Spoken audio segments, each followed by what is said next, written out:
in its act of reasoning. Al-Farabi also compares logic to tools such as rulers and compasses, which are used to ensure exactness when we measure physical objects subject to errors of sensation. Like these tools, logical measures can be employed by their users to verify both their own acts of reasoning and the arguments of others. Logic is especially useful and important to guide the intellect when it is faced with the need to adjudicate between conflicting opinions. Very good. Okay. So you see, the main part of this definition is reasoning and avoid errors and al-khata'. So when they want to introduce and define logic, they say logic just help us to not do any mistake in our reasoning. تفكر. مانع الخطأ في التفكر في التعقل. So reasoning, any kind of reasoning in any field, when you want to use your intellect, want to use your تعقل, want to use your عقل, so there are some mistakes may happen. There are some errors may happen. But when you learn logic, when you use this instrument, when you use this science, it helps you not to do any mistake. Okay? And Farabi, the role of Al-Farabi is very important.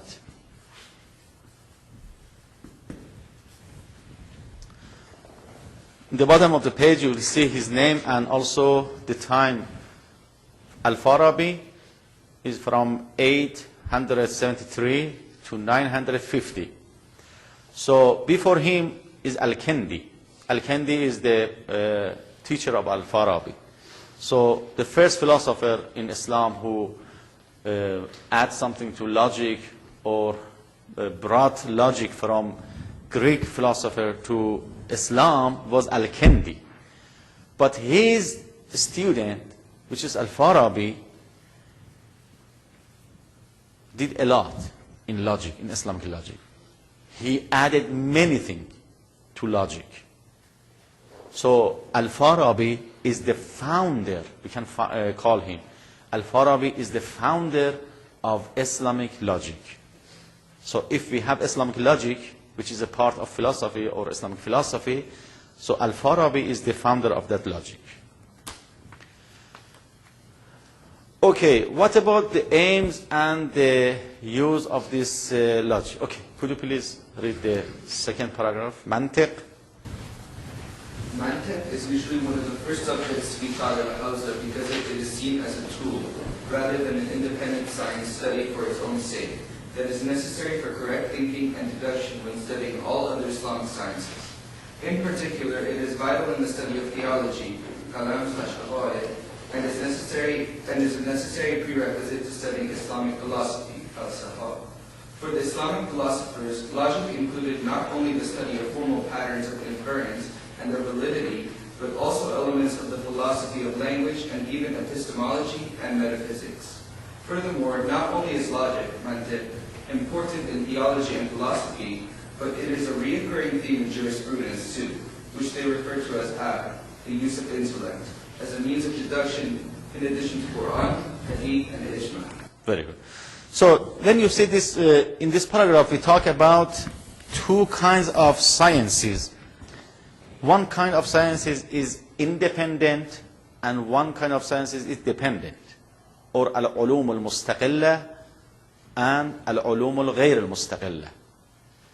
So logic and the Arabic language is not independent.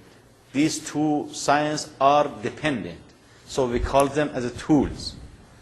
So both of them are tools. Why do we learn Arabic? Because we want to understand Quran. Why do we learn logic? Because we want to avoid errors and mistakes in philosophy. So logic is not our aim. To learn logic is not our goal in Hausa or in university. To learn logic or learning Arabic is as a tool to go to other sciences, to philosophy, to theology, to sharia, to fiqh, whatever. So later on, when we talk about fiqh and usul, usul also is a tool. When we talk about usul and fiqh, in the session, I think 5th or 6th session, we talk about usul and fiqh. So usul is like logic, is like Arabic language. So these three sciences in Hause, in seminary, in university, when we talk about these three sciences, language, mantiq, and usul, they are tools, they are dependent sciences.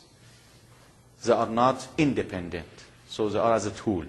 Usul is good, but not for itself. It's good for fiqh. We learn usul because of fiqh. We learn logic because of falsafa, because of kalam. We learn Arabic language because of learning or studying Arabic text. Okay?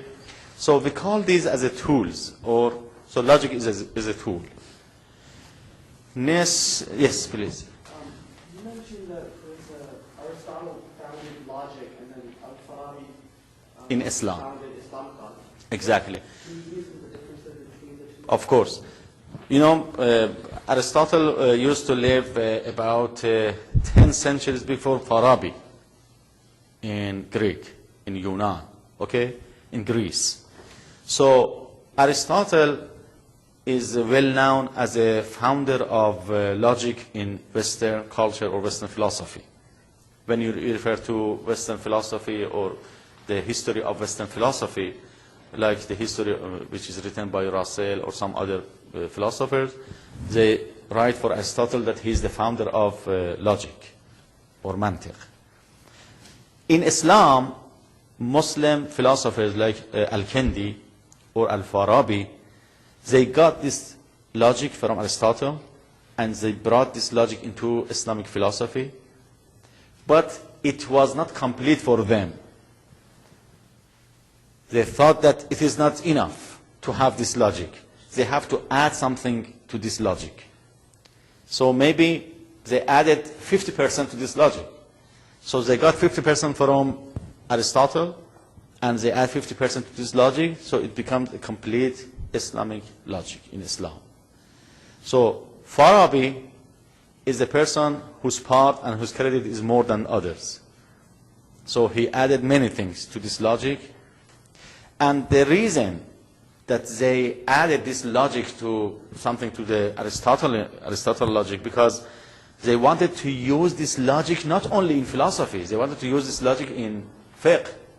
They wanted to use this logic in falsafa, in, for example, kalam, in aqeedah. So it was not enough. This instrument was not enough to be used in fiqh, in sharia, in Islamic philosophy, in kalam. So they added something to this logic and they call this logic Islamic logic. So the Farabi is the founder of this logic. But the founder of Western logic is Aristotle. It is like falsafa. Inshallah, for falsafa, we'll talk about this more. Even in falsafa, our philosophers, for example, Al-Farabi, Ibn Sina, or even Mullah Sadra, they got philosophy, the basis of philosophy, and maybe the major point, the major issues from Aristotelian philosophy, okay, from Greek philosophy. But they added more and more to this philosophy. So when we refer to Islamic philosophy, it is not pure Islamic philosophy.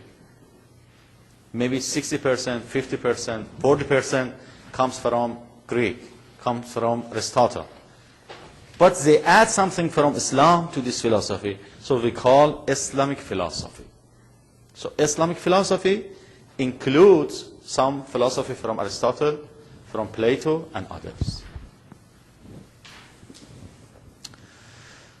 Okay, next paragraph, please. You did read? Okay. Who